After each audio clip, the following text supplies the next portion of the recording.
Right now, as you're watching this, the Iranian regime is literally coming apart at the seams.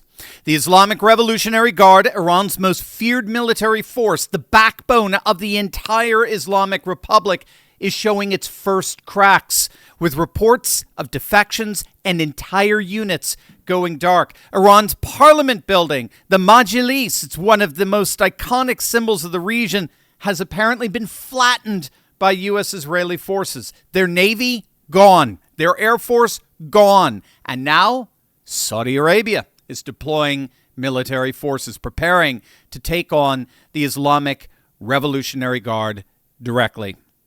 The regime that has terrorized the Middle East for nearly half a century is being dismantled piece by piece in real time, and I'm about to show you exactly how it's all unfolding. Hey gang, it's me, Dr. Steve, your Patriot Professor, here to help you make sense of what is truly one of the most historic moments in Middle Eastern history, with breaking news and analysis you're not going to hear anywhere else. So you know what to do. Make sure to smack that bell and subscribe button, and also make sure to sign up for my free uncensored Patriot Alerts newsletter. Sign up right now by clicking the Patriot Alerts link in the description below. All right, so let's dive right in. A lot has happened over the last 12 hours or so. President Trump tweeted out that Iran's air defense, air force, navy, and leadership are all gone. And he said, quote, "They want to talk. I said, too late." I mean, make no mistake, that's like, classical hardcore war banter there. I mean, Trump ain't therapeutic. He's not deferring to institutions or administrative protocols in conducting this war. He's imposing a full kill or be killed ethos in this theater. He literally said that much. He said that the Ayatollah had tried to have him assassinated twice, but he got him first. I got him first, right? So that's pretty based stuff. So we do not appear to be seeing the kind of, shall we say, managerialism that's defined a rather placid approach to warfare over the last few decades at all here. So, Operation Epic Fury is now in its fourth day. It began on February 28th with U.S. cyber, missile, and airstrikes, coordinated with Israel's assassination of Ayatollah Khamenei, and hits on over 1,000 Iranian targets in 24 hours. By today, day 4, the U.S. and Israel have established local air superiority and are striking deep into Tehran, including command centers, Islamic Revolutionary Guard facilities, and the Natanz nuclear site. Iran is mustering up a very limited and rather desperate retaliation, launching missiles and drones across the entire region, hitting the U.S. Embassy in Riyadh, bases in Kuwait, Bahrain, and targets in multiple Gulf states. U.S. losses so far are 6 soldiers killed and multiple wounded in Kuwait, with 3 F-15s down by friendly Kuwaiti fire.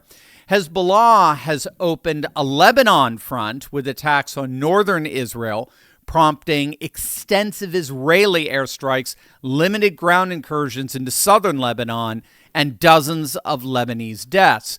The government of Lebanon has declared Hezbollah officially illegal, and they are now requiring them to surrender their weapons. So Lebanon is ending Hezbollah administratively, as it were, all as Israel is ending them militarily.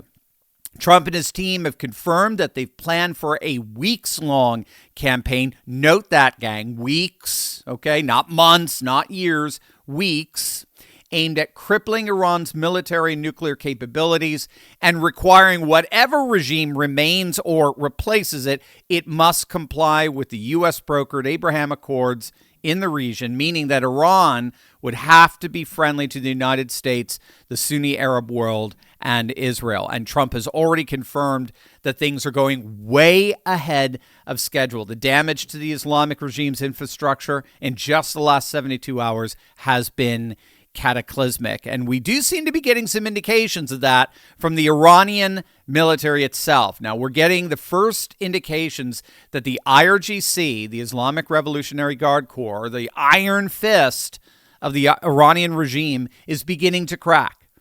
Now, you have to understand what this means, okay? The IRGC is not just Iran's military. It is the regime. They control the economy. They control the intelligence services. They control the domestic security apparatus. The supreme leader, if they ever get another one again, they keep getting themselves expired, but the supreme leader depends on them for everything. And so now with Khamenei dead and over 49 senior leaders eliminating the opening strikes, with the entire chain of command in shambles, the IRGC is facing something it simply has never faced before in the last 47 years, a crisis of loyalty.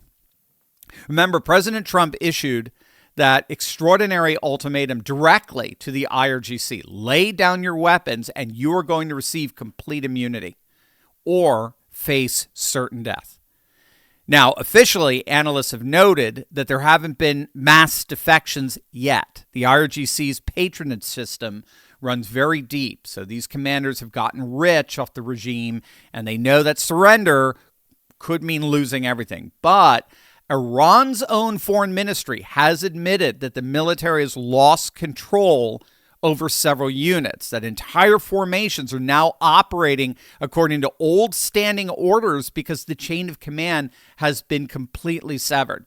So that's a massive admission. When a military force as centralized and ideologically unified as the IRGC starts losing unit cohesion, that's most likely the beginning of the end. CriticalThreats.org is reporting that nuclear analysts have assessed that Iranian security personnel are abandoning their missile launchers, running away when they hear a drone overhead or after conducting just a single launch. The IDF has already destroyed about half of Iran's missile launchers as of March 1st. The IRGC's retaliatory strikes are getting weaker and more inconsistent by the day, which tells you that the coordination is breaking down and units are struggling to mount large-scale attacks. Now, I'm just going to be blunt here. This is what the beginning of a military collapse looks like, okay? It's not some dramatic surrender, but a slow disintegration, unit by unit, commander by commander. And it's not just the IRGC. Here's a video of someone from the Artesh, or the general Iranian army, declaring his allegiance to the uprising. ارتش وفاداری به آرمان‌های مقدس مردمی و دفاع از کشور و ملت ایران است. جنگ کنونی ایران و آمریکا جنگی علیه کشور و ملت ایران نیست. این جنگ بر علیه رژیم خونخوار و جنایتکار جمهوری اسلامی است که در تظاهرات دی ماه 1404 هزار فرزند ایران را به خاک خون کشیدند. ما سربازان ارتش ملی ایران به جنبش و انقلاب ملی پیوسته و از تمامی اقشار ملی درخواست داریم به این جنبش آزادی ملحق شوند. خاکم خاک ایران، جانم فدای ایران.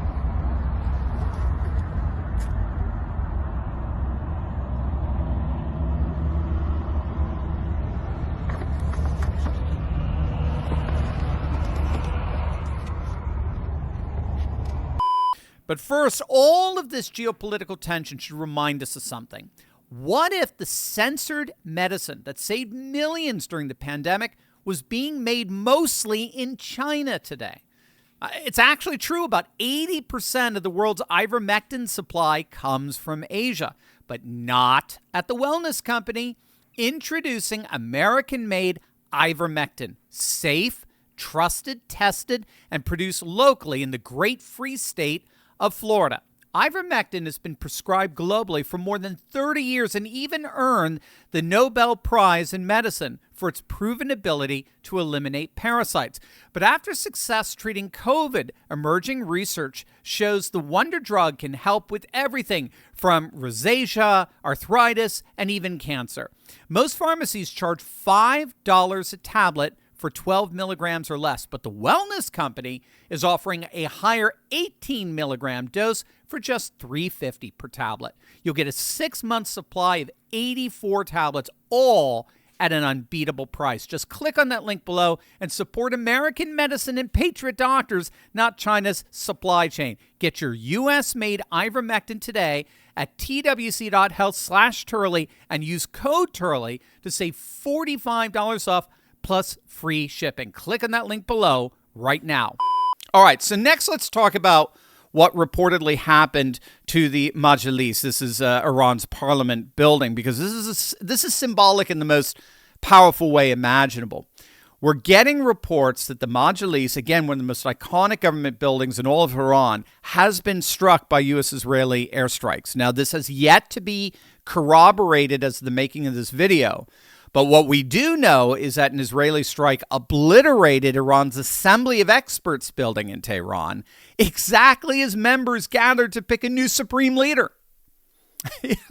U.S. and Israeli forces are making absolutely clear that the regime will not be allowed to rebuild. Whatever it puts together, whatever replaces it, must be approved and cleared by the United States. Again, the key here is that you'll hear the Trump administration say, okay, no, this is not fundamentally about regime change. But it is. It may still be made up of some members of the same Islamic regime, but they will emphatically have to have a change of heart when it comes to the future of U.S.-Iranian relations. They will have no other choice in that matter. There will be a regime change one way or the other. But as we can see, the physical infrastructure of the Islamic Republic is being systematically erased from the map of Tehran. And now on top of all that, we got what may be the single most consequential development in the last 24 hours, and that's Saudi Arabia. We're now seeing Saudi military forces being deployed in what appears to be preparation for direct engagement against the IRGC. The Saudis' military has raised its readiness levels after multiple Iranian attacks, and Crown Prince Mohammed bin Salman has authorized military response to any further Iranian incursions. Now, this, of course, is after Iranian drones hit Saudi Arabia's Ras Tanura oil refinery, one of the largest in the entire world. And Saudi officials made it crystal clear attacks on Saudi oil facilities are a red line. You cross it, we're taking you out. So the rather desperate retaliation by Iran sending missiles and drones to attack Sunni Arab countries has only resulted in pushing the entire Gulf into the war against Iran. This is a strategic blunder of historic proportions. Now, again, Trump estimated that this entire operation would take 4 to 5 weeks, but then added that the United States has the capability to go far longer than that if we have to, and we have virtually an unlimited supply of munitions. He said the United States was way ahead of schedule.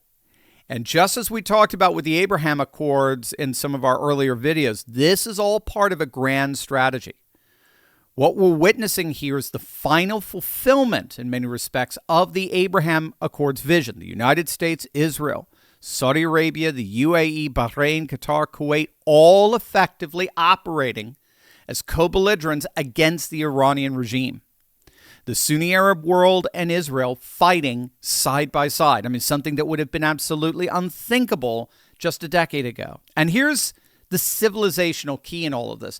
Iran was the linchpin of the anti-American, anti-Western axis. So first Trump took out Venezuela's Maduro, now Iran. So Russia and China's proxy network is being systematically dismantled. China gets massive amounts of oil from Iran and Venezuela, and cutting that off weakens Beijing significantly. And a weaker Beijing means a stronger Tokyo, a stronger India, a stronger network of civilizational allies. So make no mistake, what we are seeing here is not just a military operation. It is the remaking of the entire world order. Iran's parliament flattened. Iran's navy at the bottom of the sea. Iran's IRGC cracking and losing cohesion. Iran's proxy empire in total collapse. And now Saudi Arabia and the Gulf states entering the fight to finish the job.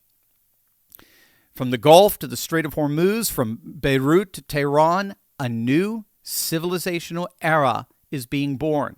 And as it turns out, MAGA isn't just renewing America. MAGA is indeed renewing the world. Before you go, quick personal invite. I opened a free preview of my weekly members-only episode for the Courageous Patriots Club called Turley Walks. No pressure, just a gift. Click below to watch your free episode. I think you've been looking for something just like this.